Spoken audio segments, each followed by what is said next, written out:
So hello बच्चों, कैसे हो आप सभी लोग। आई होप आपकी प्रिपरेशन अच्छी चल रही होगी। हमने वेक्टर्स एंड स्केलर्स के बारे में कंसेप्चुअल थ्योरी एंड जो रिक्वायरमेंट है ऑल द फॉर्मूलाज की हमने देख लिए थे। ठीक है, जैसे कि रिजल्टेंट का फॉर्मूला होता है, फिर tan अल्फा tan थीटा का जो फॉर्मूला होता है, then the polygons triangles law of vectors, then polygon triangles law, polygons law, parallelograms law, ये सब हमने जाना था। ठीक है, अब बारी है क्वेश्चंस की, जो कि मोस्ट इंपॉर्टेंट पार्ट है फॉर द सीईटी एग्जाम्स। इसमें हम जानेंगे कि किस तरीके से क्वेश्चन सॉल्व किए जाते हैं।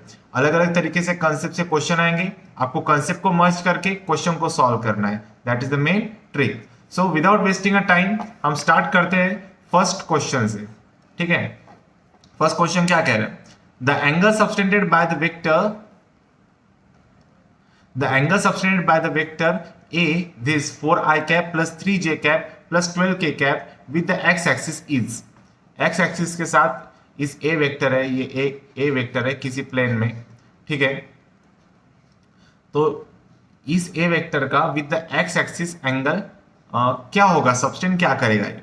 ठीक है, तो हमें फाइंड आउट करना है, आप फाइंड आउट कीजिए।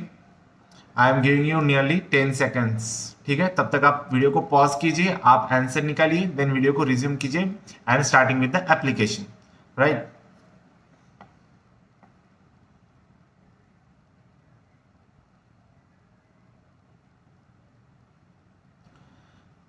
सो यहां पे देखिए ए वेक्टर्स को हमने किस तरीके से हमें गिवन है, given in the form of the three coordinates. X axis में भी गिवन है, वाई एक्सिस में भी गिवन है एंड द जेड एक्सिस में भी गिवन है। 4i cap plus 3j cap plus 12k cap. ठीक है, तो ए वेक्टर को हम किस तरीके से लिख सकते हैं, हमने पढ़ा था, जैसे हमने कंसेप्ट में पढ़ा था कि वी वेक्टर को कैसे लिख सकते हैं as a function of v x v y and v z. ठीक है, तो हम इसे लिखेंगे a x plus a y plus a z. Right, देखो ए एक्स क्या है हमारा, ए एक्स क्या है, एक्स कंपोनेंट। एक्स कंपोनेंट क्या है, ये 4i कैप, तो एक्स कंपोनेंट क्या है हमारा 4। ठीक है, तो angle subtended by the vector A with x axis क्या होगा, तो हम इसे रिप्रेजेंट करते हैं एज अ कॉस थीटा बोल लो या कॉस फाइव बोल लो, कॉस फाइव। तो उससे कैसे रिप्रेजेंट करेंगे, जो ए एक्स होता है डिवाइडेड बाय इट्स मैग्नीट्यूड होता है। ठीक है, तो ए एक्स जो भी एक्स कंपोनेंट है divided by the magnitude of whole vector a. ठीक है, तो मैग्नीट्यूड कैसे निकालते हैं हम, सपोज ए एक्स, मैं पूरा यहाँ पे डिटेल में बता रहा हूँ। ठीक है, इसमें कैसे निकालते हैं, A means complete this 4 square plus 3 square plus 12 square. ठीक है, पूरे मैग्नीट्यूड, तो यहाँ पे 4 का स्क्वायर प्लस 3 का स्क्वायर 9 हो जाएगा, प्लस 12 का स्क्वायर 144 हो जाएगा। ठीक है, 69 becomes 25, this becomes what 144 169 and becomes 13, so it will become 4 upon 13, right? So 5 become in cos inverse of 4 by 13. So इस क्वेश्चन में हमें क्या पता चल रहा है कि हम किसी भी एक वेक्टर दिया होगा, तो उसका किसी भी एक्सिस के साथ हम यहाँ पे उसका एंगल जो सबटेंड कर रहा है वो वेक्टर, वो हम फाइंड आउट कर सकते हैं। राइट, देखो यहाँ पे cos फाई फॉर द हमने x के लिए निकाला है। इसी तरीके से हमें अगर पूछा जाए कि y एक्सिस के लिए कैसे होगा, तो y एक्सिस के लिए हम क्या लिख सकते हैं, cos फाई, सिमिलरली फाई से ही रिप्रेजेंट करते हैं, तो हम लिखेंगे A Y upon magnitude of ए।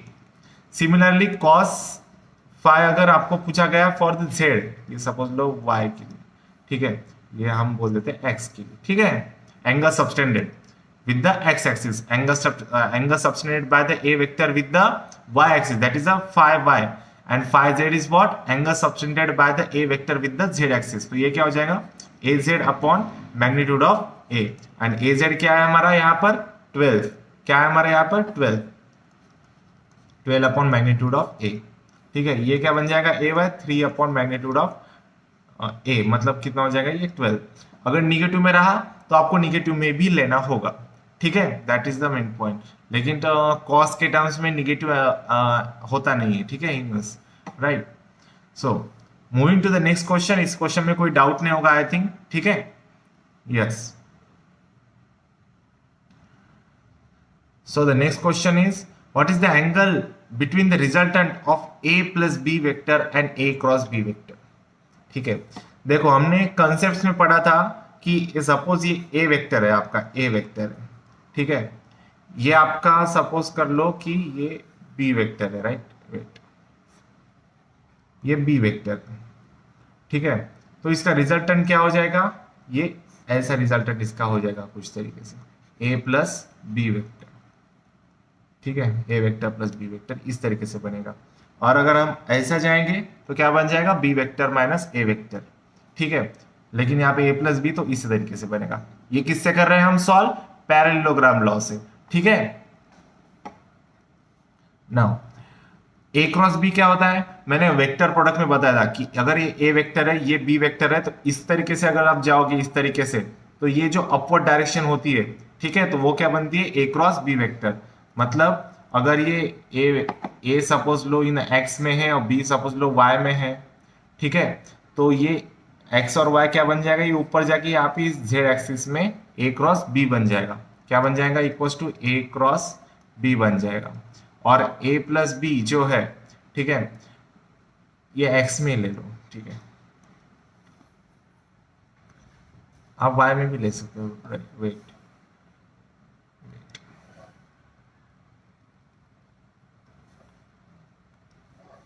या दिस इज द y, ठीक है।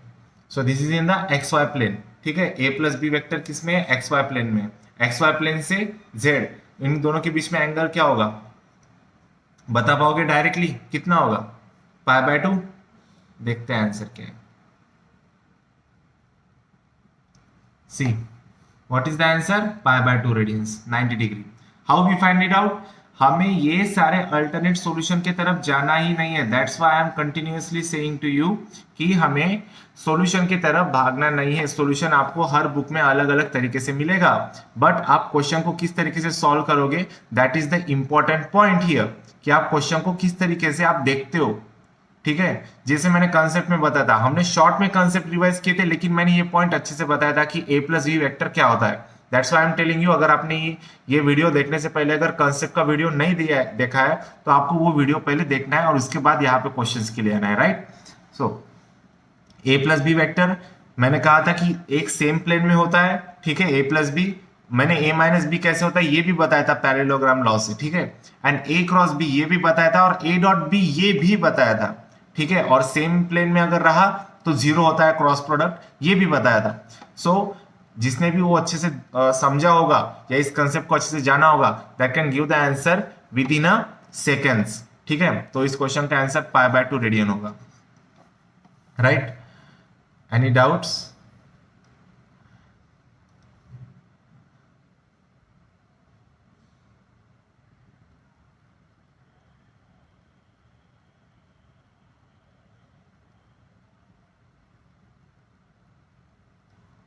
yeah.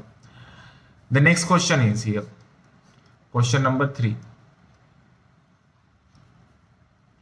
The resultant of the two vectors a and b is c if the magnitude of b is double। अगर b के मैग्नीट्यूड को आप 2 टाइम्स कर दे, इसके magnitude को बढ़ा दे, ठीक है, और resultant of a and b क्या है, c है, then the new resultant vector becomes perpendicular to a। नया जो रिजल्टेंट वेक्टर बनेगा वो परपेंडिकुलर टू ए बनेगा, देन द मैग्नीट्यूड ऑफ सी। अब देखो जो मैंने फॉर्मूला कहा था आपको रिमेंबर करना है, आपको भूलना नहीं है। मैंने कहा था कौन सा था वो, that is the angle made by the resultant with the vectors, ठीक है। देखो यहाँ पे फॉर्मूला है आपके पास दिया हुआ। फर्स्ट देखो रिजल्टेंट, हमें रिजल्टेंट कहां से पता चलेगा, रिजल्टेंट ए और बी का क्या होगा, under root of a square plus b square plus under root of 2ab cos theta, and theta is what, the angle between a and what b, ठीक है। सो रिजल्टेंट का अगर ए के साथ आप डॉट प्रोडक्ट अगर लोगे, ठीक है, तो आपको 0 मिलेगा। Why, when the magnitude of B is double the resultant r1 is perpendicular to A. कल ये बात बताई गई थी कि डॉट प्रोडक्ट, क्या बताया, डॉट प्रोडक्ट जिसमें a डॉट b अगर करोगे तो आपको क्या मिलता है, a b cos theta. And अगर ये दोनों परपेंडिकुलर है दो वेक्टर, तो थीटा क्या हो जाएगा आपका 90 एंड कॉस थीटा बिकम्स 0, ठीक है। ये चीज हमने ऑलरेडी डिस्कस कर ली है। दैट्स व्हाई अगर हमें पहले ही बोल दिया गया ये परपेंडिकुलर है, तो हमारे दिमाग में तभी क्लिक हो जाना चाहिए कि अगर cos थीटा अगर डॉट प्रोडक्ट लगाएंगे तो 0 आंसर आ सकता है, राइट। सो रिजल्टेंट का जो वेक्टर, रिजल्टेंट वेक्टर जो है वो बोल रहा है कि ए वेक्टर के साथ परपेंडिकुलर है, ठीक है, ये रिजल्टेंट है, दिस इज ए वेक्टर, ये क्या है, दोनों परपेंडिकुलर है, तो उनका डॉट प्रोडक्ट क्या हो जाएगा, 0 होगा। कभी भी क्वेश्चन में अगर परपेंडिकुलर वाली चीज आ जाए, अगर परपेंडिकुलर वाली चीज आ जाए, देन विदाउट थिंकिंग आप डॉट प्रोडक्ट के कंसेप्ट के तरफ जा सकते हो, उस तरीके से आप क्वेश्चन को सॉल्व कर सकते हो, if you don't think anything. अगर आपको कोई दूसरा आइडिया नहीं आ रहा है कैसे सॉल्व करें, ठीक है, तो आप इसके जरिए जा सकते हो, ठीक है। सो R1 डॉट ए क्या हो जाएगा आपका 0, डॉट प्रोडक्ट 0 होगा। R1 क्या है आपका रिजल्टेंट, a प्लस 2b, क्योंकि बिकॉज सेकंड केस में b का मैग्नीट्यूड ट्वाइस कर दिया गया है, ठीक है। तो यस, सिमिलरली एज अबाउ, इसका मैग्नीट्यूड ले लो a प्लस 2b वेक्टर का, a square plus 2ab cos theta equals to 0, and similarly cos theta becomes minus of a upon 2b. So after substituting this, what we will get, the value of the magnitude of c becomes like this, and the c is equals to b, or c is equals to magnitude of b. So this is the answer to our question, c is equals to magnitude of b, ठीक है। इस question को आपको क्या करना है, फिर से एक बार सॉल्व करना है, ठीक है। आपके पास सॉल्यूशन है, आप अपने एंड से एक बार इसे सॉल्व कीजिए, ठीक है, then you will get it. आप इसको फॉर्मूले के साथ भी कर सकते हो, उसके साथ भी आपने इसे ट्राई करना चाहिए, जो हमने कल फॉर्मूला डिस्कस किया था, ठीक है। यस,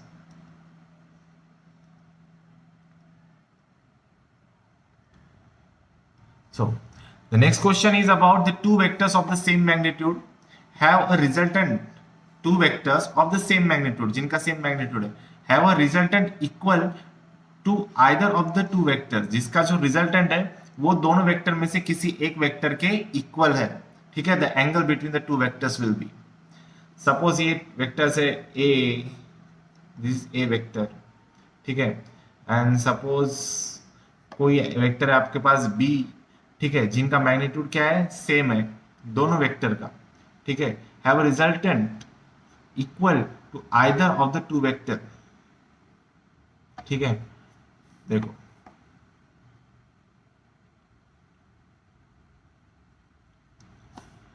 क्या बोला, let's consider the two vectors a and b, each of the magnitude a। According to question the magnitude of resultant vector is equal to the magnitude of either of the two vector, दोनों vector में से किसी एक vector के साथ resultant का magnitude equal है, ठीक है। To calculate the angle between the two vector we can use the cosine rule for the vectors which is given as the magnitude of the resultant vector R in terms of magnitude a and b and the theta can be written as this. हम किसी भी general form में जब भी हम resultant लिखते हैं तो कैसे लिखते हैं, under root of a square plus b square plus 2ab cos theta, ठीक है। This is our general formula for the resultant. तो स्क्वायर करोगे दोनों साइड पे तो क्या आपको मिल जाएगा, a square plus b square plus 2ab cos theta. Given, अब आपके पास गिवन क्या है, दोनों वेक्टर का मैग्नीट्यूड a है, सो सपोज कर लेते हैं कि a मैग्नीट्यूड है, ठीक है, a प्लस a स्क्वायर, ठीक है, और वो बोल रहा है कि रिजल्टेंट का भी सेम ही है, तो फिर ले लो, सेम ले लो, plus 2 times of a into cos theta, ठीक है। ये आपके पास क्वाड्रेटिक इक्वेशन यहां से बन जाएगी। Simplifying this you will get the cos theta is equals to -1/2, ठीक है। And according to the question option number a जो है cos इनवर्स ऑफ -0.5, ठीक है, this is our answer to this question, cos inverse of -0.5, ठीक है। थोड़ा derivative kind of question है, लेकिन आप अगर बेसिक कंसेप्ट को, यहां पर भी आपका बेसिक कंसेप्ट यूज हो रहा है, क्या यहाँ पे यूज हुआ बेसिक कंसेप्ट, रिजल्टेंट का फॉर्मूला यूज हुआ। अगर नहीं सूझे ना तो आप फॉर्मूले के जरिए आप जा सकते हैं, ठीक है। फॉर्मूला का तरीका अपनाओ, फॉर्मूले के साइड से आप उससे क्वेश्चन को टैकल कर सकते हो। क्वेश्चन को टैकल करने के दो तरीके होते हैं फिजिक्स में, एक फॉर्मूला बेस्ड जाओ, दूसरा लॉजिक बेस्ड जाओ। अगर पूरे तरीके से आपका लॉजिक बेस्ड है तो पूरा क्वेश्चन आपका मैक्सिमम 70 to 80% सॉल्व होगा, और फाइनली आप छोटा सा एक फॉर्मूला लगाओगे, आपका आंसर आ जाएगा। अगर आप फॉर्मूले की तरफ से जाओगे तो आपको कंप्लीटली फॉर्मूला वाइज सॉल्व करना होगा, सबसे लास्ट में आपको थोड़ा सा लॉजिक लगा के आंसर को मार्क करना होगा। This is the correct approach ठीक है. So this is we have done. Now the question, next question is this: the vectors a plus b and a minus b are at right angles to each other. देखो मैंने perpendicular का बोला था कि आप dot product use कर सकते हो, तो आ गया यहाँ पे पॉइंट. आप इसमें डॉट प्रोडक्ट का इस्तेमाल कर सकते हो, भले ही इसमें एक्सप्लेनेशन में किसी और मेथड से दिया होगा. आई डोंट नो कि किस में दिया है, मैंने देखा भी नहीं है. ठीक है, मैं सिर्फ लेके आया हूँ आपके लिए. ठीक है, ताकि आपको यूज हो सके. ठीक है, लेकिन मैं जैसे पहले बोला था कि राइट एंगल्स अगर रहा, परपेंडिकुलर रहा, then we can use the dot product also. So I am giving you this hint as a hint. ठीक है, this is the possible under the condition. क्या बोला है? Magnitude of a is equal to magnitude of b हो सकता है क्या? ए dot B 0 हो सकता है क्या? ए डॉट बी 1 हो सकता है क्या? फिर ए क्रॉस बी 0 हो सकता है क्या? ठीक है, देखते. अगर राइट एंगल पे है तो इनका डॉट प्रोडक्ट क्या हो जाएगा? 0. A plus B dot A minus B. ठीक है, ये देख लो आगे इसने किस तरीके से सॉल्व किया है. See, same same same approach. Dot product equals to 0, उसी तरीके से सॉल्व किए. ए डॉट ए किया, फिर ए डॉट बी किया, प्लस बी डॉट ए माइनस बी डॉट बी. ठीक है, इक्वल्स टू 0. ठीक है, ए डॉट ए क्या हो जाएगा? Magnitude of a square b a cos theta, a b cos theta, b dot b b square. ठीक है, similarly we will get magnitude of a is equal to magnitude of b. Simple way, जैसे मैंने पहले question में कहा था कि अगर डॉट प्रोडक्ट आए then you can use the perpendicular kind of thing, and अगर परपेंडिकुलर गिवन है तो you can use dot product kind of thing. ठीक है, so without any worry you can apply this and get the answer to this question. Okay, now next question की तरफ बढ़ते हैं. ठीक है, around 2 to 3 questions और बाकी है. A vector p has x and y components of magnitude 2 and 4 units. ठीक है, एक वेक्टर p है, p वेक्टर है, has x component, उसका x component क्या है? 2 यूनिट्स है. तो आपको अगर लिख सकते हो तो लिखो. ठीक है, x कंपोनेंट मतलब 2 i कैप. चलो ठीक है, मान लिया. y कंपोनेंट 4 यूनिट्स है, डायरेक्शन तो नहीं दिया है, डायरेक्ट लिख लेते हैं 4j cap. A vector q along the negative x axis. ठीक है, उसने अब यहाँ पे मेंशन किया है has the magnitude of 6 unit, मतलब माइनस 6 i कैप. समझ में आया कैसे लिख रहा हूं मैं क्वेश्चन को?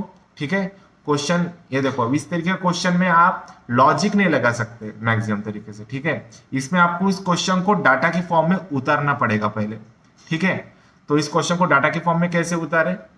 What ever the given in the question, आपको उसको as a formula, as equation, as a logic आप उसे लिख सकते हो.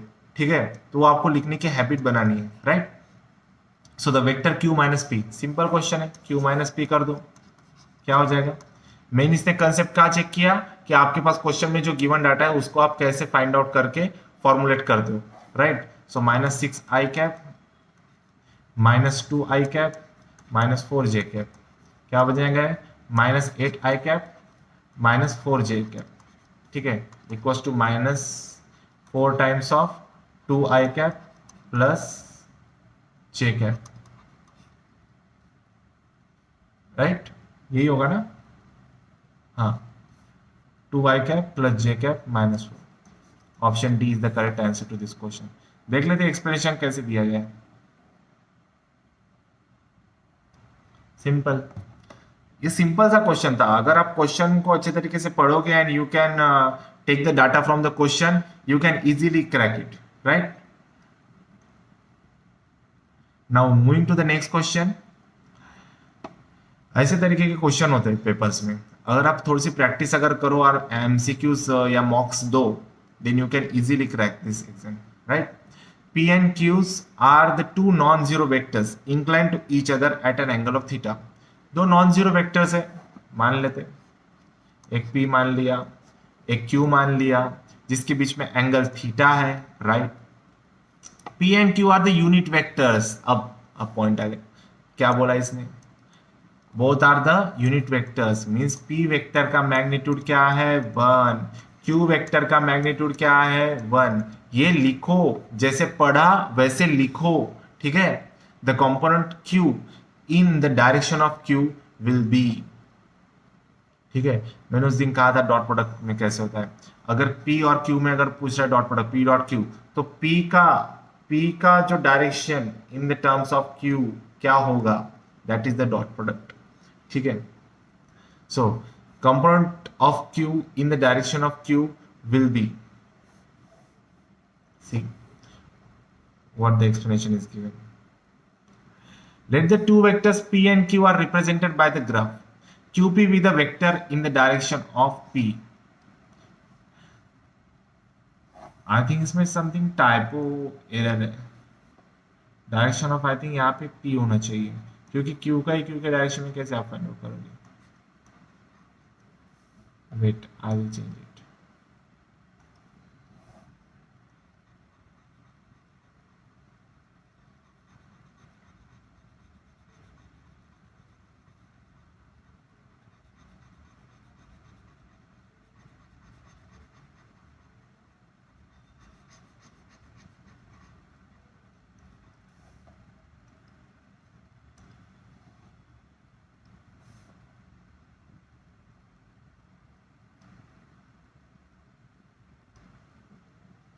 राइट, ब्लैक से कंटिन्यू करता हूं। Here QP vector in the direction of P, then from the right angle triangle we get cos theta is equals to QP upon Q। देखो सी, अगर आपके पास डॉट प्रोडक्ट अगर आप ले रहे हो, ठीक है, एक QP वेक्टर है इन the direction of P, C this is the Q vector, this is the P vector, got the point. Here is the angle theta. अगर Q वेक्टर को इस तरीके से आप नीचे लेके आ रहे हो, तो ठीक है, तो P वेक्टर क्या बन जाएगा, P is equals to Q cos theta, ठीक है। इक्वल नहीं होगा, ये QP होगा, मींस Q वेक्टर का P वेक्टर P के डायरेक्शन में component equals to Q cos theta, ठीक है। सिमिलरली यही कहा गया है, फिर cos थीटा क्या हो जाएगा, यहां से QP अपॉन Q। पहुंच गई, इस पे समझ में आ गया ये क्यों लिखा है, ठीक है। Then cos theta is equals to QP। QP क्या होगा, QP क्या होता है, मैंने कहा था अब भी स्टार्टिंग में कहा था कि Q वेक्टर का P डायरेक्शन में कंपोनेंट उसको क्या कहते हैं, डॉट प्रोडक्ट, ठीक है। So it is equals to P dot Q upon this is what Q, ठीक है। या Q vector is what PQ, right? What will be the cos theta if we take from a dot product? What will be the cos theta? Tell me. P dot अगर Q करे तो what will we will write as P dot Q? It will be simply written as PQ cos theta. So from here we can write cos theta is equals to P vector dot Q vector upon PQ, ठीक है। So in a similar way we can write it as see this QP and we can equate it now. So cos theta become equal this upon PQ will be simply remain as QP upon Q, right? So Q से Q I think उड़ जाएगा, right? Then QP will be simply remain as P dot Q upon P, ठीक है। इस तरीके का आपको थोड़ा मैनिपुलेशन यहाँ पे करना होगा, ठीक है। थोड़ा दो इक्वेशंस बनेगी cos थीटा के टर्म में, आपको उन्हें इक्वेट करना होगा। You will simply reach to the answer, no worries with that, right. So according to question हमारा आंसर क्या हो जाएगा, PQ upon P। I think इसमें ऑप्शन में आई थिंक कोई तो भी गड़बड़ है, ठीक है, तो यहाँ पे P चाहिए, ठीक है। Option number C is the correct answer to this question.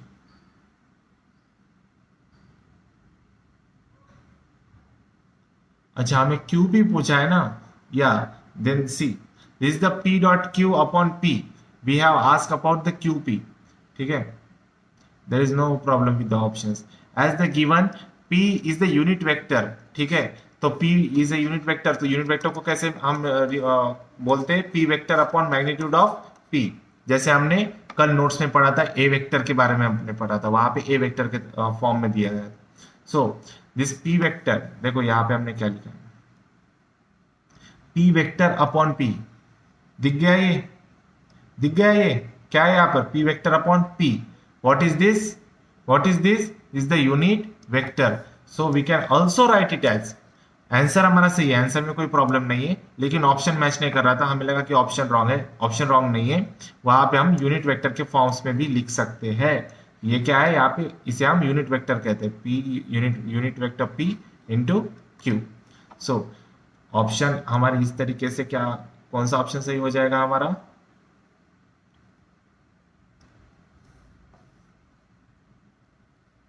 p dot q, क्योंकि दोनों यूनिट वेक्टर है।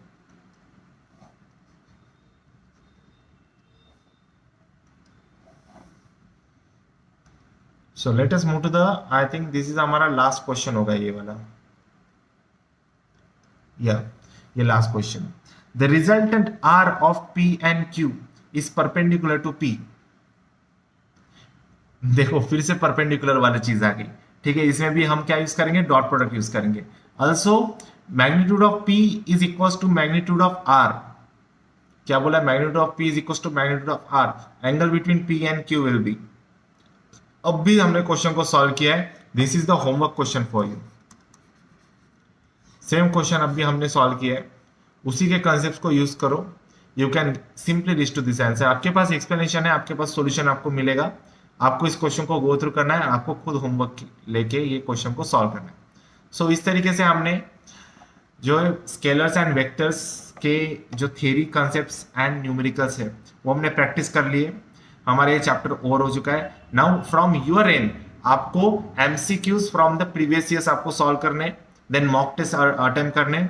इसी तरीके से हमने केमिस्ट्री के लिए मैक्सिमम आपको केमिस्ट्री का हम क्वेश्चंस प्रोवाइड करेंगे, ठीक है, क्वेश्चंस हम यहाँ पे सॉल्व करेंगे, और आपको chemistry is something easy to understand and it's little bit about the learning, keeping in the mind, remembering, ठीक है, तो आपको ज्यादा से ज्यादा याद रखना होगा, ठीक है, फॉर्मूलेस, कंसेप्ट्स, इनऑर्गेनिक केमिस्ट्री का तो आपको सारे जो पी ब्लॉक, एस ब्लॉक, ठीक है, ये सारे ब्लॉक्स है, तो उसके जो एलिमेंट्स के आपकी प्रॉपर्टीज है वो आपको याद रखनी होगी, ठीक है। हाइड्रोजन चैप्टर बहुत इंपॉर्टेंट पॉइंट है, ठीक है, इन सारे चैप्टर्स को आपको अच्छे तरीके से पढ़ना है 2 से 3 बार, you will simply get the question from the textbook के लाइन से आपको क्वेश्चन मिलेगा, या फिर मैंने नोट्स दिए आपको उसके लाइन से आपको क्वेश्चन मिलेगा, उसके बाहर क्वेश्चन जाएगा नहीं।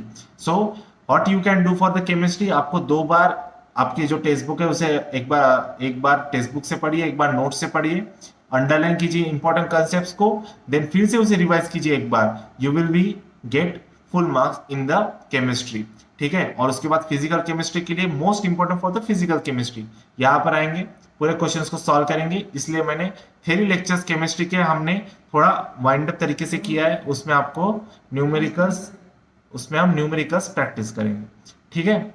सो that's how we will end this session. Like this video, if you like this, please give a thumbs up, okay?